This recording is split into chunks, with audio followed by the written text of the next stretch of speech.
उर्दू के बेहतरीन तलफ़ुज़ की वजह से ही मुझे उरूज नसीब हुआ। ये बयान दिया था आन जहानी लता मंगेशकर जी ने जब उनसे एक इंटरव्यू किया गया था। लता मंगेशकर जी जो अब हमारे दरमियान नहीं हैं, मगर उन्होंने अपने हज़ारों गीतों की सूरत में वो सरमाया छोड़ा है जो बरसों उन्हें याद करने के लिए काफ़ी है। दोस्तों, आइए एक नए एपिसोड में एक नए जाविये की तरफ हम आपको ले जाते हैं कि लता मंगेशकर जी को ये जो इतना ऊंचा मकाम मिला है ये उर्दू की वजह से है। और ये हम नहीं कह रहे हैं, सिर्फ उर्दू की मोहब्बत के इजहार में नहीं कह रहे हैं, बल्कि ये खुद लता मंगेशकर जी ने अपने एक इंटरव्यू में कहा था। और इस इंटरव्यू पर मारूफ सहाफ़ी और शायर नदीम सिद्दीकी साहब ने अपना एक कॉलम भी लिखा था।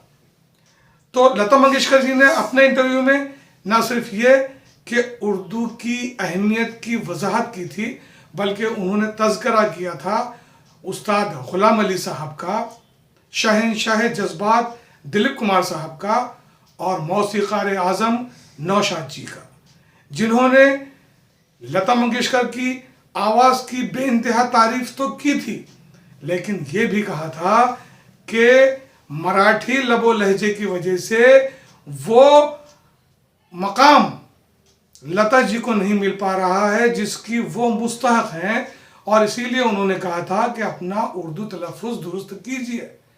लता जी ने इस बात का बुरा नहीं माना था, बल्कि उन्होंने इसका एक एहसान माना और उन्होंने उर्दू सीखने का तहिया कर लिया और वो उर्दू सीखी कि उनकी गज़लें सुनिए, उनके गीत सुनिए, उनके लबो लहजा सुनिए, उतार चढ़ाव सुनिए, तो यूँ लगता है जैसे उर्दू की शीरीनी बिल्कुल बिखेरी जा रही है और अल्फाज कानों में रस खोल रहे हैं। दोस्तों, इतना बड़ा एतराफ़ लता मंगेशकर जी ने अपनी ज़िंदगी में किया था, जो उर्दू वाले होने के बावजूद भी, अहले उर्दू होने के बावजूद भी उर्दू की अहमियत का एतराफ़ करने से कतराते हैं। बल्कि कुछ लोग तो यहाँ तक कह देते हैं कि उर्दू से पढ़कर क्या फ़ायदा।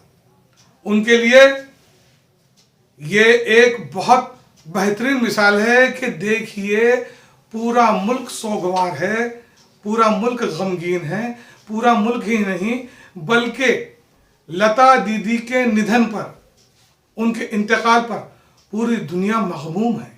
पड़ोसी मुल्क पाकिस्तान में गम की लहर है, और लहर इसलिए है कि लता दीदी जो हैं वो एक फ़नकार थी, एक गायिका थी, और उन्होंने अपनी आवाज़ से, अपने अंदाज से, उर्दू के लबो लहजे से सभी के दिलों में एक मकाम बनाया था, कायम किया था।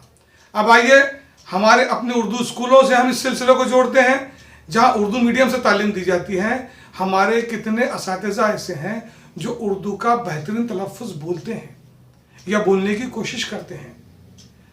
तो हम अगर अपने गिरेबान में झाँक कर देखें तो हमें खुद पता चलेगा कि हम कितनी बेहतरीन उर्दू बोलते हैं या उर्दू का तलफ़ुज़ बोलते हैं, या अपने गुफ्तगू में हम अंग्रेज़ी के बेजा कितने अल्फाज इस्तेमाल करते हैं। ये एक मिसाल है लता जी ने जो अपने इंटरव्यू में पेश की थी कि उनको जो मुकाम मिला है वो उर्दू के बेहतरीन तलफ़ुज़ की वजह से मिला है। और ये मिसाल हम सब के लिए है, गैर उर्दूदा तबके के लिए तो है ही, लेकिन सबसे बड़ी मिसाल उर्दूदा तबके के लिए है जो उर्दू से दूर होता जा रहा है, जिनका लबो लहजा बिल्कुल अंग्रेजियाना होता जा रहा है और जिनकी बोलचाल में अंग्रेज़ी के ढेरों अल्फाज जो है वो जगह पा रहे हैं।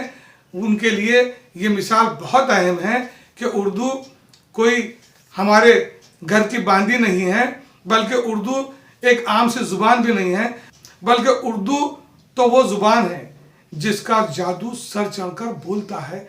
और लता मंगेशकर जी को लता मंगेशकर बनाने का फरीज़ा जो अदा किया है वो उर्दू ने ही किया है। आइए, इस मौके पर हम भी मीठा करेला यूट्यूब चैनल भी लता दीदी के गम में बराबर का शरीक है। ये वतन अजीज का बहुत बड़ा और अजीम नुकसान है, और इस नुकसान को बहुत अरसे तक, लंबे अरसे तक महसूस किया जाता रहेगा। वो खला जो बन जाएगा लता दीदी के निधन के, इंतकाल के बाद, उसे पुर करना तकरीबन नामुमकिन है।